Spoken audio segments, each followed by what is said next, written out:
आजच्या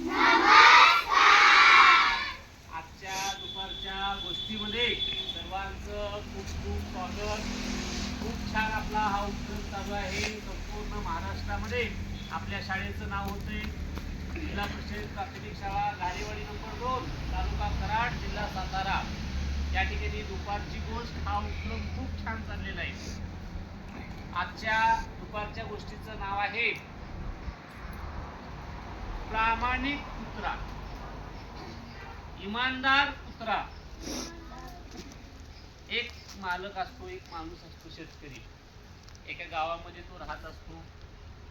त्याचं शेत गावाच्या जवळ असतं, म्हणून तो शेतामध्ये घर बांधलेला असतो. चांगला श्रीमंत असतो शेतकरी तो. त्याच्या घरामध्ये भरपूर धान्य, भरपूर वस्तू असतात. गावामध्ये काही चोर असतात, चोर, की ज्याला हे सगळं चांगलं वाटत नाही. ते म्हणतात की आता या शेतकऱ्याच्या घरातलं चोरी करून आणले, आणि मग रात्रीच्या वेळेला त्याच्या घराकडे जातात आणि चोरी करण्यासाठी ते प्रयत्न करतात. पण होते काय मित्रांनो माहित आहे, त्या शेतकऱ्याच्या घरामध्ये एक कुत्रा असतो. चोर आले की तो कुत्रा काय करतो, भुंकतो. भुंकले की शेतकरी जागा होतो, चोर मग पळून जातात. असं एक वेळा, 2 वेळा, 3 वेळा प्रयत्न करतात चोर, पण त्या कुत्र्यामुळे त्यांना काही शक्य होत नाही. आणि कुत्रा मित्रांनो प्रामाणिक असतो बरं का. तो इमाने इतबारे आपल्या मालकाची, आपल्या घराची राखण करत असतो.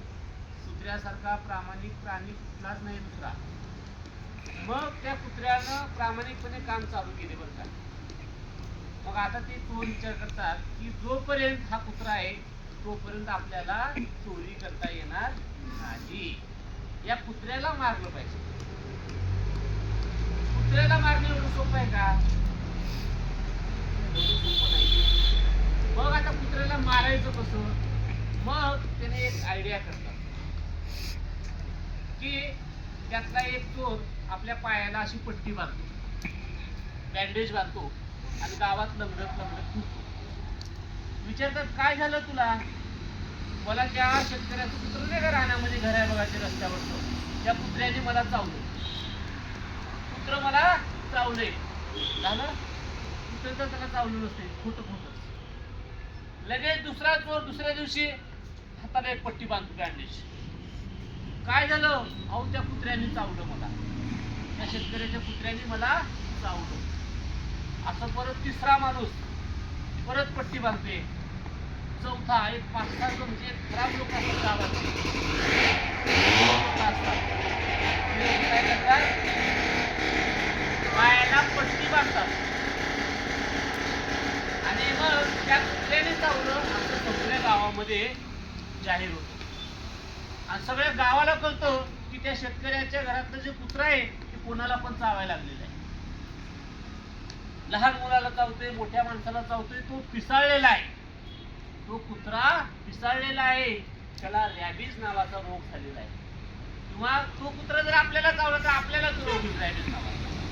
त्यामुळे पिसाळलेला कुत्रा आता गावात ठेवण्याचा अर्थ नाही. आता त्याला काय केलं पाहिजे, त्या कुत्र्याला मारलं पाहिजे. अख्खं गाव एक झालं आता की तो कुत्रा खराब आहे, तो कुत्रा चावतोय, तो कुत्रा पिसाळले, त्याला आता जिवंत ठेवण्याचा अर्थ नाहीये. मग सगळे लोक मिळून त्या कुत्र्याला पकडतात, त्याला विष देतात आणि त्या कुत्र्याला मारून टाकतात. कुत्रा मेला. कुत्रा मेल्यानंतर मग ह्या सगळ्या चोरांना तेच पाहिजे होतं.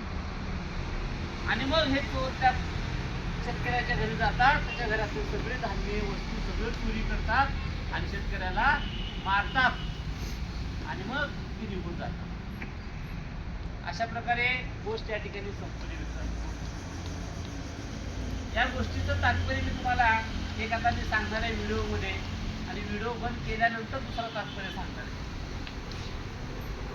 तात्पर्य काय या गोष्टीचं? तर आपल्या आजूबाजूला सुद्धा असे या प्रकारची काही माणसं असतात की ज्यांना आपलं चांगलं बघवत नाही, आणि मग ते काहीतरी मग काय करतात, अशा प्रकारे काहीतरी करामत करून त्याला काय करतात, त्याचं काम थांबवतात, त्याला पुढे जाऊ देतात. ठीक आहे. तर अशा प्रकारची वृत्ती आपली सुद्धा कामा नये. आपण चांगलं राहायचं आहे. ठीक आहे. धन्यवाद.